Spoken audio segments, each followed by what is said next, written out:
भारत अभियान चला, सबके स्वास्थ्य का कर ध्यान चला, चला रे चला, हाँ चला रे चला, स्वच्छ भारत अभियान चला। नमस्कार, अभिनंदन, सुस्वागतम आप सभी का कार्यक्रम स्वच्छ भारत में। मैं हूं आपके साथ मयंक शुक्ला। और दर्शकों, आज स्वच्छ भारत अभियान से जुड़े पहलुओं पर प्रकाश डालने के लिए हमारे कार्यक्रम में हमारे साथ जुड़े हैं प्लान इंडिया के वाटर सैनिटेशन और hygiene specialist Shri RK Srinivasan ji. Srinivasan ji, बहुत बहुत अभिनंदन आपका कार्यक्रम स्वच्छ भारत में। नमस्कार। श्रीनिवासन जी, शुरुआत करें बातचीत की। एक लक्ष्य जो निर्धारित किया गया है 2019 तक पूरे देश को खुले में शौच की समस्या से मुक्त कराने का, कितना करीब मानते हैं आप लक्ष्य को? काफ़ी स्टेट्स में काफ़ी काम तेज़ी से चल रहा है, इसलिए लक्ष्य पूरी कर सकते हैं हम लोग। काफ़ी स्टेट हम लोगों ने देखा, केरला, सिक्किम और हरियाणा, राजस्थान और पंजाब, उस स्टेट्स में काफ़ी कवरेज इंप्रूव हो गया, 70-80% तक आ गया। इसलिए 1 या 2 साल में उस स्टेट में स्वच्छ स्टेट घोषित कर सकते हैं। और कुछ स्टेट्स है उसके में भी काफ़ी प्रोग्राम चल रहा है, इसलिए हम उम्मीद कर सकते हैं 2019 के तक हम लोग कर सकते हैं।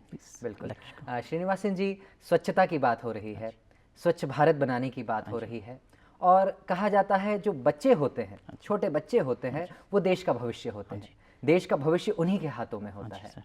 बच्चों की खासकर बात की जाए तो बच्चों के लिए स्वच्छता कितनी ज़रूरी है और उसके लिए क्या ध्यान रखना महत्वपूर्ण? हमारा कार्यक्रम स्कूल और सैनिटेशन के स्कूल से शुरू होता है। इसमें स्कूल में चिल्ड्रंस को हम लोग सैनिटेशन के ऊपर, हम लोग हाइजीन के ऊपर हम लोग काफ़ी ध्यान देते हैं। उसमें लाइक स्कूल में वाटर सैनिटेशन फैसिलिटीज़ के बारे में, उसका उपयोग के बारे में, हैंड वॉश फैसिलिटीज़ के बारे में हम लोग काफ़ी प्रभावित करते हैं उनसे। हम लोग एक school lead total sanitation approach करते हैं। इसमें स्कूल से मैसेज कम्युनिटी और फैमिली तक पहुंचता है। इसलिए हम लोग काफ़ी childrens as a change agent, उन्होंने काफ़ी उनका परिवार और समुदाय में काफ़ी चेंजेस उन्होंने लिया अभी चेंजेस। और बच्चों की बात की जाए और बच्चों के पेरेंट्स की बात की जाए, अभिभावकों का क्या दायित्व बन जाता है स्वच्छता के लिए? स्वच्छता का हमारा एक्सपीरियंस काफ़ी है। हम लोग एक उदाहरण देना चाहता हूँ। हम एक उत्तरकाशी में हमारा स्कूल में एक कार्यक्रम हुआ था, उसमें हम लोग उधर क्लीनिंग के लिए टॉयलेट का ब्रश हम लोग चिल्ड्रंस के लिए दिया था। हम लोग ने बोला किसके पास शौचालय है उसको इस्तेमाल करना है, ऐसा कोई बोला था। काफ़ी चिल्ड्रंस ने उनका घर लेकर गया। कुछ 1 या 2 चिल्ड्रंस है उनके पास शौचालय नहीं है, फिर भी उन्होंने लेकर गया था। बट उनका ही है, हम लोग इसको वापस नहीं करना उनको पसंद नहीं है, इसलिए उन्होंने उनका पेरेंट्स के साथ काफ़ी जिद कराकर शौचालय बनाया एक। इसलिए हम लोग हमेशा हमारा प्रोग्राम स्कूल से शुरू करते हैं। Childrens as a change agent, हम कम्युनिटी में काफ़ी इसके प्रभावित होता है प्रोग्राम। जो बच्चे खासकर इस कार्यक्रम को देख रहे हैं, आपको भी सीख लेनी चाहिए। अगर आपके घर में शौचालय नहीं है तो आप अपने पेरेंट्स को, अपने अभिभावकों को कहें कि शौचालय निर्माण करवाएं, क्योंकि श्रीनिवासन जी, शौचालय न होने की स्थिति में खुले में शौच जाते हैं लोग, उससे क्या क्या समस्याएं आती हैं, थोड़ा सा प्रकाश डालें। इसमें काफ़ी समस्या आती हैं, इस खासकर महिला के लिए सुबह उठना चाहिए और रात में शाम के बाद जाना चाहिए। एक सौ पूरा दिन उनको शौच करने के लिए रुकना पड़ता है, इसलिए पूरा उनका शरीर में काफ़ी प्रभावित होता है। और दूसरा, जंगल और जाने समय में जानवर का खतरा और कुछ हरासमेंट, उसका काफ़ी केसेस आ रहा है और हेल्थ का काफ़ी प्रभावित हो रहा है और समय का काफ़ी नष्ट हो रहा है। इसी वजह से उन लोगों का काफ़ी 1 या 2 किलोमीटर दूर जाना पड़ता है, फिर आना पड़ता है, इसलिए समय का काफ़ी प्रभावित इसमें नष्ट हो रहा है इसी वजह से। और स्कूली बच्चों की अगर बात की जाए श्रीनिवासन जी, तो स्कूल में बच्चे जो लंच ब्रेक होता है, कई बार बिना हाथ धोए लंच कर लेते हैं, तो ऐसे में बच्चों को कैसे प्रेरित करते हैं आप, और कैसे हमारे दर्शक इससे प्रेरणा ले सकते हैं? हम लोग इसलिए स्कूल में हैंड वॉशिंग का काफ़ी ध्यान देते हैं, इसलिए हैंड वॉश प्लेटफॉर्म के ऊपर और सोप हैंड वॉश की काफ़ी डेमोन्स्ट्रेशन करते हैं। और स्कूल में हम लोग चिल्ड्रंस का एक ग्रुप क्रिएट करते हैं। चिल्ड्रंस ग्रुप को हम ओरिएंट करते हैं सही तरीके से, हैंड वॉश 7 स्टेप्स कैसा यूज़ कर हैंड वॉश करना है। इसके बाद हम लोग चिल्ड्रंस के एक मॉनिटरिंग टूल क्रिएट करते हैं, इसलिए चिल्ड्रंस बाकी बच्चों के लिए उन्होंने शौचालय यूज़ करने के बाद और मध्य भोजन लेने के पहले वो हैंड वॉश कर रहा है नहीं कर रहा है, सही तरीके से कर रहा है, उसका चिल्ड्रंस के थ्रू मॉनिटरिंग हो रहा है, वो चेकिंग हो रहा है। इसलिए हम लोग इंश्योर करते हैं काफ़ी सब बच्चा लोग हैंड वॉश का सही इस्तेमाल कर रहा है। श्रीनिवासन जी, आप प्लान इंडिया संस्था से आते हैं और प्लान इंडिया संस्था कहती है कि we have a plan for every child. तो प्लानिंग की बात तो ठीक है, लेकिन जब प्लानिंग जो की गई उसका इम्प्लीमेंटेशन की बात आती है तो वो कैसे इंश्योर किया जाता है? हम लोग इम्प्लीमेंटेशन ये सरकार का कार्यक्रम के साथ जोड़कर हम मिलकर काम करते हैं। हमारा एक एनजीओ है, हम लोग सरकार का प्रोग्राम को ग्रास रूट लेवल लेकर जाना हमारा मुख्य ऑब्जेक्टिव है। अभी काफ़ी गांव में हम लोग ने देखा प्रोग्राम इतना रीच नहीं है, फिर भी हम लोग उधर का लोकल पंचायत राज और ग्राम सभा के साथ काम कर रहा हूँ, कम्युनिटी के साथ उसको गवर्नमेंट का स्वच्छ भारत अभियान के प्रोग्राम के बारे में हम लोग उनको जागरूक दे रहा हूँ। गवर्नमेंट शौचालय होने का क्या बेनिफिट है इसके बारे में उनको काफ़ी जागरूक कर रहा हूँ। और स्वच्छ भारत अभियान में प्रोग्राम में उन्होंने काफ़ी तरह CLTS ट्रिगरिंग के बारे में उन्होंने काफ़ी जिक्र किया है। इस CLTS ट्रिगरिंग कैसा करना है इसके बारे में हम लोगों तक ट्रेनिंग देकर काफ़ी मोटिवेट का काम हम लोग हमारा फील्ड लेवल वर्कर्स काफ़ी गांव में कर रहा है अभी। तो दर्शकों देख रहे हैं आप, शासन प्रशासन सभी आपके साथ है। जो नागरिक आगे आकर स्वच्छ भारत अभियान को सफल बनाना चाहते हैं, शासन हमेशा आपकी मदद करने के लिए तैयार रहता है। ऐसा ही एक उदाहरण आपको दिखाने ले चलते हैं सीधे सिक्किम के खामदोंग सोनामती मेमोरियल सीनियर सेकेंडरी स्कूल के बच्चों ने स्वच्छ भारत अभियान को कैसे कार्यान्वित किया, आइए दिखाते हैं आपको इस स्टोरी के जरिए। सिक्किम की पूर्व जिला के तहत खामदोंग सोनामती मेमोरियल उच्चतर माध्यमिक विद्यालय ने स्वच्छता, हरियाली और सुंदरीकरण के क्षेत्र में राज्य के एक उत्कृष्ट और नमूने स्कूल के रूप में अपने नाम को स्थापित किया है। ये स्कूल में 6 से 50 विद्यार्थी है और विद्यालय का कुल क्षेत्र 6 एकड़ है। यहाँ पे 2012 के सितंबर महीना से सुंदर और स्वच्छ पर्यावरण की परिकल्पना की गई, जिसमें विद्यालय परिसर में कूड़ादान, रद्दी प्रबंधन, स्वच्छता, हरियाली परिवेश, विद्यार्थी के स्वास्थ्य आदि को विशेष ध्यान दिया गया। विशेष रूप से हम ग्रीनरीज में गार्डनिंग में हम लोग बहुत ध्यान देते हैं और सबसे उससे भी और महत्व बात है जो हम क्लीनिनेस में सबसे हम लोग ध्यान देते हैं, क्योंकि हमारा सिक्किम एक निर्मल राज्य है। उसी के हिसाब से हम स्कूल को भी बहुत हर स्कूल का लोकेशन, कैंपस, हर रूप को हम बहुत नीट एंड क्लीन रखते हैं। पहले तो इतना जागरूक नहीं था, बच्चे भी उतने जागरूक नहीं थे। 2-3 सालों से जब ये स्वच्छ भारत का अभियान चला, इसके बाद ये सारे परिवर्तन होने लगा। बच्चों में स्वच्छता के प्रति जागरूक होने के लिए करने के लिए और वेस्ट मैनेजमेंट को अच्छी तरह किस तरह वेस्ट मैनेजमेंट को हम ठीक तरह से रखें और स्कूल को सफा रखें, बच्चे भी जागरूक होने लगे। वे अब 2 सेपरेट डस्टबिन रखते हैं, एक बायोडिग्रेडेबल, एक नॉन बायोडिग्रेडेबल। जो सड़ने वाले चीज़ एक तरफ और न सड़ने वाले चीज़ एक तरफ, जैसे प्लास्टिक हुआ, ये सेग्रीगेट करने के लिए अभी बच्चे सीख गए हैं। यहाँ पे एक सुंदर पर्या मैत्री बगीचा का निर्माण भी किया गया है। कहीं ट्री हाउस बनाया गया है तो कहीं बांस का गेट। इसके अलावा यहाँ कहीं रद्दी प्लास्टिक का बोतल, ईंट और मार्बल के द्वारा बनाया गया है तालाब, तो कहीं पे हार्वेस्टिंग टैंक। विद्यालय परिसर से निकले रद्दी को 2 तरीके से प्रबंधन किया जाता है।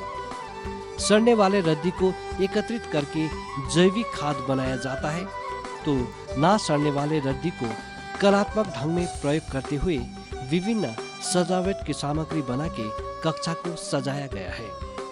स्वास्थ्य प्रति भी सजग और सचेत है यहाँ के विद्यार्थी।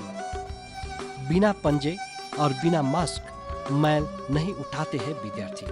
असल तरीके से हाथ धोने की तकनीक भी अच्छी तरह से जानते हैं ये विद्यार्थी। सो फर्स्ट हामीले हात वेट गर्यो पानीमा, देन साबुन लगाई फर्स्ट स्टेप हामीले ह्यान्ड रब गर्नुपर्छ। देन आफ्टर हामीले यो बिचमा पनि त पुरै ब्याक्टेरियाजहरू पसेको हुन्छ, मैलाहरू हुन्छ, त्यही भएर सेकेन्ड स्टेप हामीले यो गर्नु सक्छ।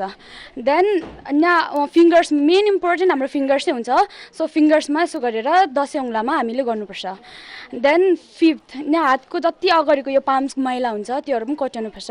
फिफ्थ, देन आफ्टर स्पेसली स्टुडेन्ट्सहरूको याद गर्नुपर्छ, फुल स्योर हुन्छ, यहाँनिर लक गर्छ पुरा बेसी स्वेट्सहरू हुन्छ त्यही भएर ज्यादा मैला हुन्छ कर्भमा कति बेसी मैला हुन्छ राइट सो त्यही भएर यता पनि पुरै ज्यादा मैला हुन्छ द्याट्स वाइ यहाँनिर 6th स्टेप त्यहाँदेखि हामीले वेन एभर वी वास आवर ह्यान्ड त्यहाँदेखि सबै स्टेप फलो गरिसकेर चाहिँ त्यहाँनिर वास गर्दाखेरि हामीले यसरी वास गर्नुपर्छ सो यसरी गर्दैन यसरी गर्नुपर्छ सो द्याट अब जति पनि मैला हुन्छ जर्म्सहरू हुन्छ यहाँबाट तलबाट फ्लो गरोस् एन्ड देन त्यो वास गरिसकेर पनि हामीले ह्यान्ड एकछिन जबसम्म सुक्दैन टावल युज गरे भए पनि जबसम्म सुक्दैन तबसम्म हामीले हात यसरी नै राख्नुपर्छ होइन सब पुछ्यो भए पनि यसरी राख्नुपर्छ मतलब इफ पुस्नुपर्छ इफ अब towel is not available there then हामीले हात यसो राखेर सुकाउन सक्छ यसो गऱ्यो भने चाहिँ पानी डल्लै नाकिन्छ हुन्छ जति मैला हुन्छ सबै पानीको नि आइपुग्छ अन्त त्यही हातले फेरि हामी खाना खान्छ कि अब अरू चिजहरू खाँदाखेरि त्यो डिरेक्टली स्टमकमा जान्छ त्यो अब हामीलाई इफेक्ट गर्छ सो त्यही भएर हामीले यसो गरेछ पनि त्यो सबै यहाँबाट फ्लो भएर जान्छ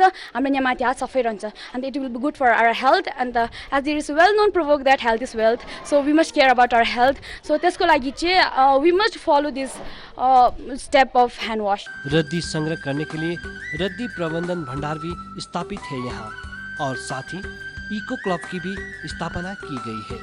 जब हम स्वच्छता की बातें करते हैं तो खास करके लड़कियों की स्वच्छता, गोपनीयता और स्वास्थ्य के बारे में प्रश्न आता है, क्योंकि किशोरी अवस्था में बेटियों में विभिन्न प्रकार के शारीरिक समस्या दिखाई देती है। इसके लिए विद्यालय में लड़कियों के लिए अलग सा शौचालय सुविधा है और लड़कियों की समस्या समाधान के लिए शिक्षिकाओं ने एक समिति भी गठन किया है। So in our school, we have made a committee of all the lady teachers, and we ourselves act as a counselors for them.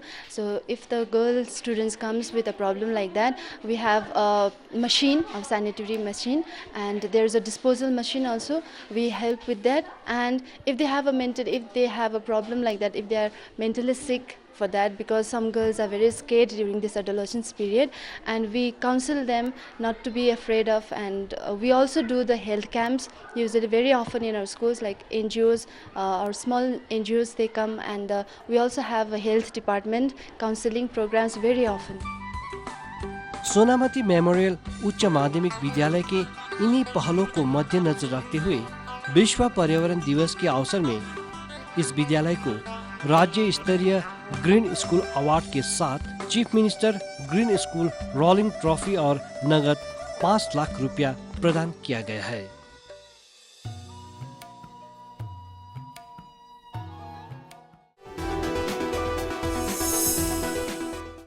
Priyanka Bharti, हाँ। ए शारदा, विमल, हरिया, सब इधर आओ। ये प्रियंका, बहुत नाम है इनका। अपनी इज्जत और स्वच्छता की खातिर अपने लगन के दूसरे दिन ससुराल छोड़ने की हिम्मत दिखाई और अपने मर्द से शौचालय बनवाने की मांग की। सुना उसने? जब सोच और इरादा नेक हो तो सब सुनते हैं, जैसे इसके मर्द ने सुना। स्वच्छ भारत मिशन, एक कदम स्वच्छता की ओर। आप भी अपने घर में शौचालय बनवाएं और इस्तेमाल करें। जहाँ सोच वहाँ शौचालय।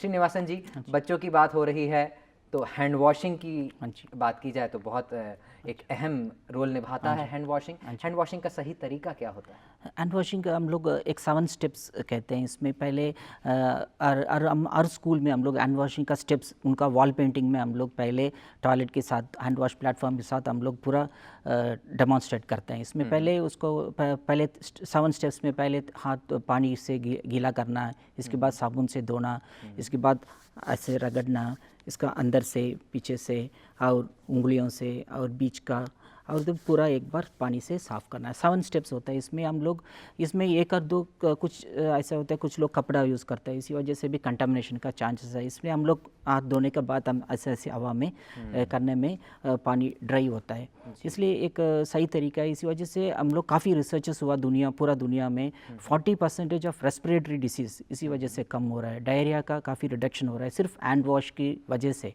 कम्युनिटी बेस्ड प्रोग्राम्स की बात की जाए श्रीनिवासन जी, तो जो पब्लिक टॉयलेट्स होते हैं वहाँ पर पब्लिक टॉयलेट्स को यूज़ करने में जो सावधानी बरतनी चाहिए उस हाँ पर जी, थोड़ा जानकारी। पब्लिक टॉयलेट्स स्पेशली हम लोग अर्बन एरियाज़ में, सिटीज़ एरिया में, दिल्ली काफ़ी सिटीज़ में प्लान का प्रोग्राम चल रहा है। उसमें मेन चीज़ है वो टॉयलेट्स का ओनरशिप के ऊपर। उसमें काफ़ी कम्युनिटी टॉयलेट्स में गवर्नमेंट ने, लोकल म्यूनसिपलिटी ने अच्छी तरीके से बनाया, उसमें काफ़ी सुविधा दिया, बट उसका मेंटेनेंस के ऊपर काफ़ी चर्चा हो रहा है। इसलिए हम लोग दिल्ली में एक एक्सपेरिमेंट किया, विमेंस लेड टोटल सैनिटेशन। इसमें लोकल महिला लोगों को शौचालय के ऊपर हम लोग इसका इम्पोर्टेंस, महत्व के ऊपर हम लोग कार्यक्रम किया। इसके बाद उन लोगों को हैंड ओवर किया टॉयलेट को। अभी विमेंस ग्रुप अभी सक्सेसफुली उस टॉयलेट को मैनेज कर रहा है और उनका थोड़ा सा इनकम जनरेट हो रहा है। इसी वजह से वो टॉयलेट एक कम्युनिटी टॉयलेट कम्युनिटी का ओनरशिप होना चाहिए, नहीं तो वो कॉन्ट्रैक्टर के हाथ में गया तो वो कमर्शियल एंगल से इसलिए यूज़ नहीं हो रहा है। इसलिए तो विमेंस ग्रुप काफ़ी, महिला के लिए काफ़ी टॉयलेट का ज़रूरत है, इसलिए उनका हैंड ओवर करने में वो काफ़ी उसको मेंटेन, ऑपरेशन मेंटेनेंस सब संभाल कर सकते हैं। क्या पद्धति आप अपनाते हैं लोगों को जागरूक करने के लिए, लोगों को अवेयर करने के लिए, और कैसे हाँ जी। दूसरे गैर सरकारी संगठन आपसे सीख सकते हाँ हैं जी। कि कैसे लोगों में जागरूकता लाई हाँ जी। जाए? इसमें हम लोग स्वच्छ भारत मिशन का गाइडलाइंस में उन्होंने क्लियरली मेंशन किया क्या टेक्नोलॉजी, क्या मेथडोलॉजी अडॉप्ट करना है। उन्होंने CLTS और CATS टेक्नोलॉजी के बारे में काफ़ी इसमें जिक्र किया। एक CLTS टेक्नोलॉजी एक काफ़ी देश में यूज़ हो रहा है। प्लान इंटरनेशनल उसमें 1995 में उसको इंट्रोड्यूस किया टेक्नोलॉजी को। अभी बांग्लादेश में काफ़ी CLTS टेक्नोलॉजी की वजह से पूरा बांग्लादेश स्वच्छ हो गया, और नेपाल में भी ऑलमोस्ट 70% नेपाल स्वच्छ हो गया। श्रीलंका, काफ़ी African countries CLTS technology adopt करने के बाद पूरा स्वच्छ देश हो रहा है।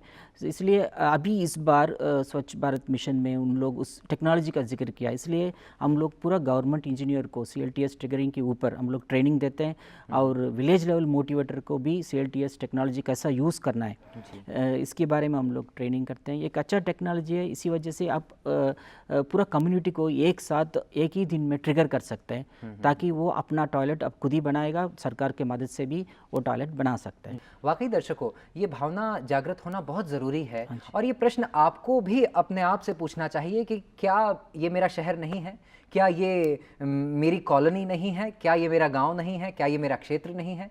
जिस दिन ये भावना जागृत हो गई लोगों के मन में कि ये सब मेरा है, अपनत्व की भावना जागृत हो गई, और जैसा कि हमारे प्रधानमंत्री मोदी जी भी कहते हैं कि जिस दिन देश के 125 करोड़ देशवासी ये निर्णय कर ले कि ना तो मैं गंदगी करूंगा ना गंदगी करने दूंगा, उस दिन हमारा देश पूरी तरह से स्वच्छ हो जाएगा। और इसी बात पर आपको लेकर चलते हैं, दिखाते हैं एक मनोरंजक तरीके से कैसे स्वच्छ भारत अभियान को कार्यान्वित किया जा रहा है और लोगों तक ये संदेश पहुँचाया जा रहा है कि स्वच्छ भारत हमें बनाना है।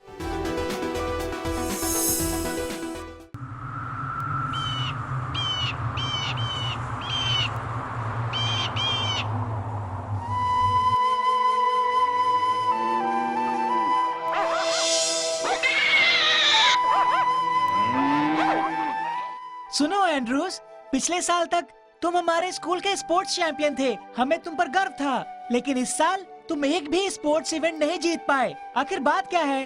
स्पोर्ट्स डे से एक हफ्ते पहले मुझे डायरिया हो गया और इस कारण मुझे शारीरिक कमजोरी हो गई, इसीलिए मैं जीत नहीं पाया। सुनो दोस्तों, संभल कर चलो, पूरे रास्ते पर मल पड़ा है। दीपक, नाच क्यों रहे हो? ठीक से चलो ना। हे, मैं नाच नहीं रहा, स्किन डिजीज के कारण मुझे खुजली हो रही है, ये देखो।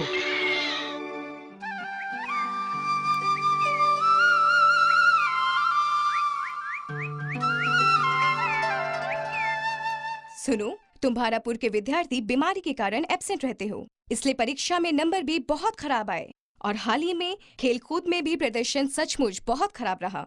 इसकी वजह क्या है? मैम, भारापुर में सफाई का नामो निशान नहीं है और वहाँ स्वच्छता का मतलब कोई नहीं जानता। मैडम, सभी सड़कों पर पूरी तरह पानी भरा हुआ है। बच्चे सड़क पर ही मल निष्कासित करते हैं। चारों ओर कूड़े के ढेर लगे हुए हैं। गांव बहुत गंदा है, इस कारण कई लोग डायरिया के शिकार हुए हैं और मच्छरों से मलेरिया और फिलेरिया जैसी बीमारियां फैली हैं। वहाँ के लोग बहुत ही ज्यादा गंदे रहते हैं और मैले भी रहते हैं, इसीलिए उनका ये हाल है।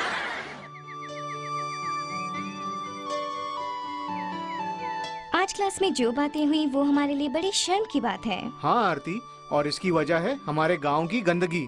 क्या हमारा गांव चंद्रपुर की तरह साफ सुथरा नहीं हो सकता? क्या हम ये बदलाव ला सकते हैं? बिल्कुल नहीं, ये हमसे नहीं होगा। ये चमत्कार किसी को आसमान से नीचे उतरकर करना होगा। हमारी मदद के लिए कोई आएगा?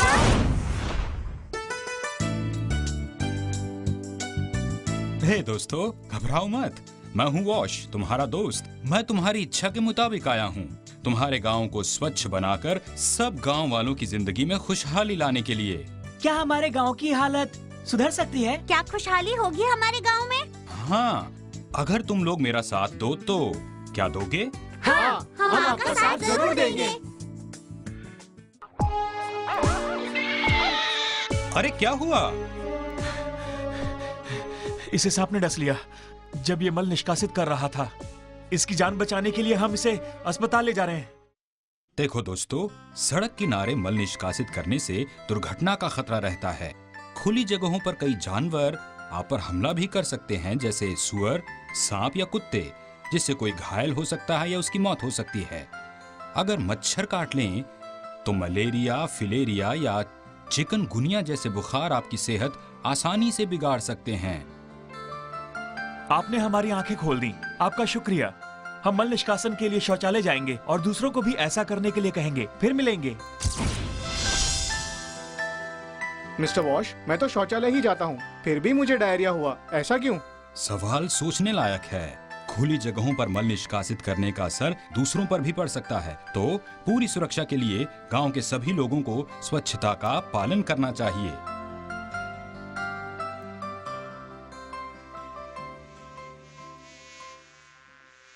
ये मेरे मनपसंद पकवान है, मैं इन्हें अक्सर खाता हूँ। चलो हम सब मिलकर खाते हैं। दोस्तों जरा एक मिनट, यहाँ देखो।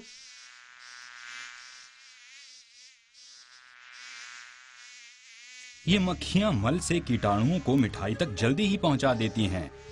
ऐसी मिठाई खाने से तुरंत डायरिया भी हो सकता है। क्या तुम अब ये मिठाई खाना चाहोगे?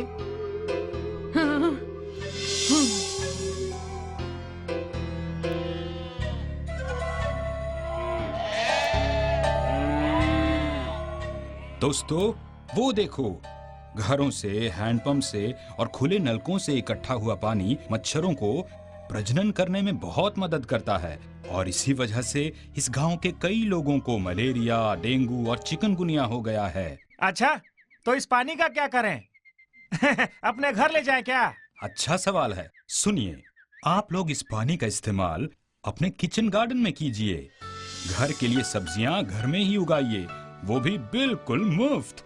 ऐसा हुआ तो मेरे फल सब्जियों के खर्च पर रोक लग जाएगी और फिर मैं अधिक से अधिक बचत कर पाऊंगा। जी हाँ, आपने बिल्कुल सही कहा। एक बात बताइए, हैंडपंप और खुले नलकों से जमा हुए पानी के लिए कोई सुझाव देंगे आप? बिल्कुल। पानी के इन स्रोतों के पास सोक पिट बनाने से जमीन के नीचे पानी की मात्रा बढ़ जाएगी और वाटर टेबल में सुधार होगा, जिससे गर्मियों में पानी की किल्लत नहीं होगी। इसका मतलब गर्मियों में पीने के पानी के लिए दूर जाने की कोई जरूरत नहीं? बिल्कुल सही कहा। आपके कमाल के विचारों के लिए शुक्रिया। हम उन पर अमल करेंगे और पड़ोसियों को भी शिक्षा देंगे।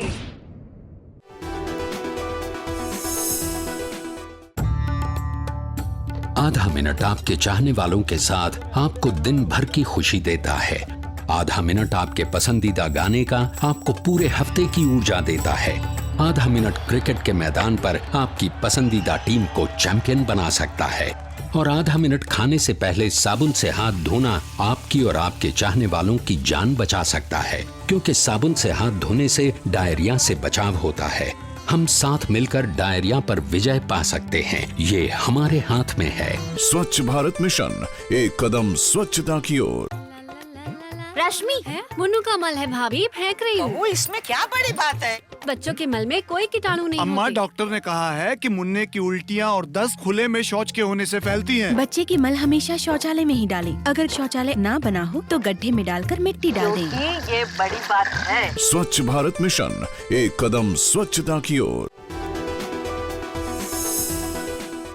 श्रीनिवासन जी, लोगों की जब काउंसलिंग की बात आती है, जब उनके बिहेवियर में चेंज लाने की बात होती है, तो क्या मेथडोलॉजी आप अपनाते हैं और क्या लोगों को अपनानी चाहिए? हम लोग एक और गवर्नमेंट का एक प्रोग्राम में reading and rapid reading and unit रावलू कहते हैं वो एक अच्छा लर्निंग प्लेटफॉर्म है। इसमें स्वच्छ भारत मिशन गाइडलाइंस में उन्होंने उसको काफ़ी लेवल में करने के लिए उन्होंने इंसिस्ट किया, लाइक डिस्ट्रिक्ट लेवल में, स्टेट लेवल में वो प्रोग्राम अभी चल रहा है। मैंने एक मध्य प्रदेश भोपाल में ऐसे एक प्रोग्राम को अटेंड किया, उसमें काफ़ी मिनिस्ट्री, सेंट्रल गवर्नमेंट से काफ़ी सेक्रेटरीट और स्टेट गवर्नमेंट का अधिकारी और लोकल पंचायत लीडर्स, ग्राम सभा लोग और एनजीओ लोग, काफ़ी लोग उसमें अटेंड किया और सब लोग अपना एक्सपीरियंस शेयर किया और चैलेंजेस क्या है और हम लोग कैसा इसको उनका काफ़ी इसको लर्निंग एक्सपीरियंस है। कुछ नया ग्राम पंचायत लीडर और कुछ नया डिस्ट्रिक्ट कलेक्टर, उनके लिए एक अच्छा लर्निंग और शेयरिंग प्लेटफॉर्म। श्रीनिवासन जी, चलते चलते हमारे दर्शकों के लिए स्वच्छ भारत के प्रति कोई संदेश देना? हमारा भारत देश में, पूरा दुनिया में हम लोग तो काफ़ी पीछे हैं इस स्वच्छता के ऊपर। एशियन रीजन में बाकी साफ़ी अफ़गानिस्तान छोड़कर बाकी कंट्रीज़, हमारा नेबरिंग कंट्रीज श्रीलंका ऑलमोस्ट 100% स्वच्छ हो गया, नेपाल, पाकिस्तान और काफ़ी कंट्रीज़ हमसे थोड़ा आगे है। इसलिए हम लोग अभी जल्दी से वो लोग पूरा 100% स्वच्छता का लेवल तक पहुंचाएगा। इसलिए हम लोग पीछे नहीं रहना चाहिए, जल्दी से हम लोग उन लोगों से आगे ज़रूर जाना चाहिए।